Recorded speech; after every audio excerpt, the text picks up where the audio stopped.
Noida engineer मौत मामले में बड़ा खुलासा हुआ है। फायर ब्रिगेड के कर्मचारियों को तैरना नहीं आता था, कर्मचारियों को कोई ट्रेनिंग नहीं दी गई। 2023 में स्विमिंग ट्रेनिंग के आदेश दिए गए थे, लेकिन उन आदेशों का पालन नहीं हुआ और ये बड़ी वजह रही कि जब फायर ब्रिगेड के कर्मचारियों को तैरना नहीं आता था और इसी वजह से वो जो 30 फुट गड्ढा था उसमें वो नहीं कूदे। अब आप सोचिए कितनी बड़ी लापरवाही। 2023 में ही उन्हें स्विमिंग ट्रेनिंग के आदेश दिए गए थे। इससे पहले भी हमने आपको कई अपडेट दिए हैं जिसमें फायर ब्रिगेड के अधिकारी खुद ही कह रहे हैं, कर्मचारी खुद ही कह रहे हैं कि वो तैरना नहीं जानते थे और उनके लिए बड़ा मुश्किल वक्त था कि आखिर जब वो तैरना नहीं जानते तो अपनी जान को कैसे जोखिम में डालते। पैर ही नहीं चल रहा। क्या कह रहा है क्या बेटा? ज्यादा बहुत गहरा पानी, पैर भी ना आ रहे और इससे ये पीछे स्लो कर रहा है मुझे। तो हम आपको ये नोटिस की कॉपी दिखा रहे हैं। 2023 में उनको स्विमिंग ट्रेनिंग के आदेश दिए गए थे, लेकिन उन आदेशों का कोई पालन नहीं हुआ और उस पर प्राधिकरण ने भी कोई संज्ञान नहीं लिया।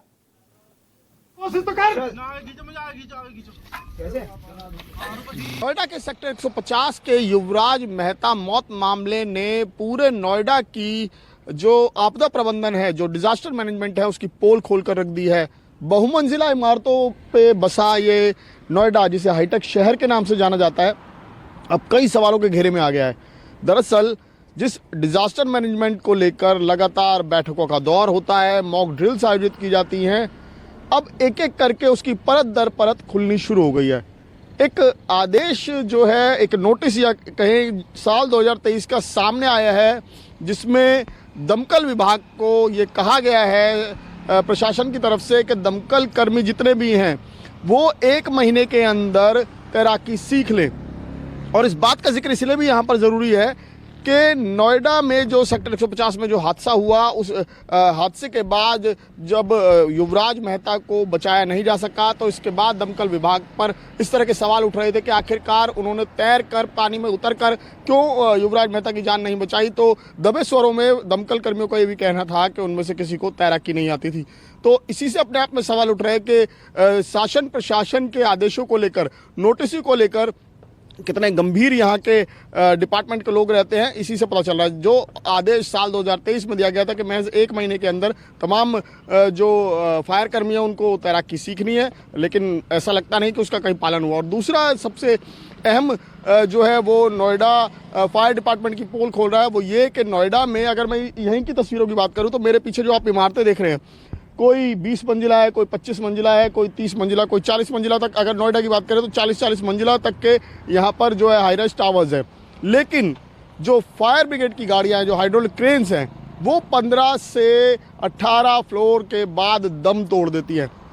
तो ऐसे में अगर कोई बड़ी घटना होती है तो किस तरह से यहाँ पर आपदा प्रबंधन काम करेगा, क्योंकि पोल तो अभी खुलती हुई दिखाई दी जैसे सेक्टर 150 में जो घटना हुई उसके बाद। तो ऐसे में बड़े सवाल खड़े हो रहे हैं कि क्या वाकई में नोएडा हाईटेक शहर कहलाने लायक है। चौसन रफीक के साथ में कौशिक, न्यूज़ 24 नोएडा। तो ये बड़ी खबर देखिए, नोएडा में जिस तरीके से एक सॉफ्टवेयर इंजीनियर की मौत हो जाती है और अब इस मामले में एक के बाद एक बड़े खुलासे हो रहे हैं, वो लापरवाही सामने आ रही है और न्यूज़ 24 लगातार इस बड़ी खबर पर बना हुआ है।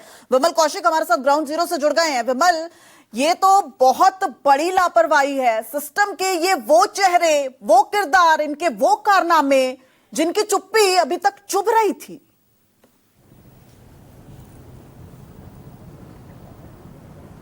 जी बिल्कुल, जाहिर तौर पर। और जिस तरीके से ये 10 जुलाई 2023 का एक नोटिस है जिसमें साफ तौर पर कहा गया है कि जो दमकल विभाग के जो खासकर जो मेन ऐसे इस तरह के स्पॉट्स पर रहते हैं उनको तैराकी सीखनी होगी। 1 महीने के अंदर उनको तैराकी, स्विमिंग सीखने के लिए प्रबंध किए जाएं। सब सारी चीज़ें उस नोटिस में जिक्र है। लेकिन उसके बावजूद जब ये घटना शुक्रवार की रात को होती है, यहाँ पर जितने भी दमकल कर्मी पहुँचते हैं, 12-13 की टीम थी उनकी, 3 गाड़ियां पहुंची थी, लेकिन उसके बावजूद उनका ये कहना था कि इसीलिए पानी में नहीं उतरा गया क्योंकि किसी को तैराकी नहीं आती थी। तो ये अपने आप में एक जो है पूरा सिस्टम पर सवाल खड़े करता है कि क्या नोटिस केवल पढ़कर और रद्दी में फेंकने के लिए होते हैं? क्या उन पर अमल आया या नहीं हुआ, इसको पता करने की जवाबदेही किसकी है, जिम्मेदारी किसकी है? क्योंकि अगर कोई प्रशासन की तरफ से भी कोई नोटिस जारी किया गया, उस पर कितना अमल हुआ, कितनी कार्रवाई हुई, क्या वाकई में किसी ने स्विमिंग सीखी या नहीं सीखी, इसका पता लगाने की जहमत प्रशासन ने भी नहीं उठाई।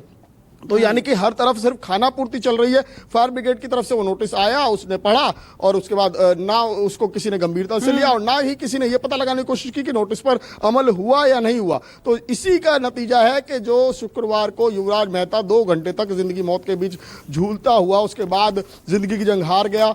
और केवल जो तमाम, अब इसको जस्टिफाई करने की कोशिश की जा रही है कि नहीं, तमाम दमकल कर्मी जो है वो कोशिशें कर रहे थे और जो एसडीआरएफ की टीम, एनडीआरएफ की टीम है वो देरी से पहुंची क्योंकि उस टाइम कोहरा बहुत था। ये तमाम चीजें हैं, लेकिन ये सब चीजें ये उसकी जिंदगी वापस नहीं लौटा सकती। और केवल यही बात है कि किस स्तर पर लापरवाही हुई, क्यों किसी ने इस बात पर ध्यान नहीं दिया, क्यों किसी की जवाबदेही तय नहीं होनी चाहिए। सवाल यही खड़े हो रहे हैं कि आखिर रिस्पॉन्सिबिलिटी किसकी है, इसकी जिम्मेदारी कौन लेगा और क्या वाकई में किसी पर जिम्मेदारी डालकर उसके खिलाफ कार्रवाई की जाएगी। बिल्कुल, और न सिर्फ सीईओ को पद से हटा देने या फिर एक के बाद एक एफआईआर दर्ज करने, नोटिस देने, बिल्डर से जांच पड़ताल करने, ये सिर्फ से अब नहीं चलेगा। और कहीं ना कहीं ये जो नोटिस है वो तो दूसरे राज्यों के लिए भी एक बड़ी बानगी है कि भाई आपके यहाँ भी जो फायर ब्रिगेड है वहां पर भी उनको तैराकी प्रशिक्षण आता है या नहीं, ये देखना बहुत ज्यादा जरूरी है।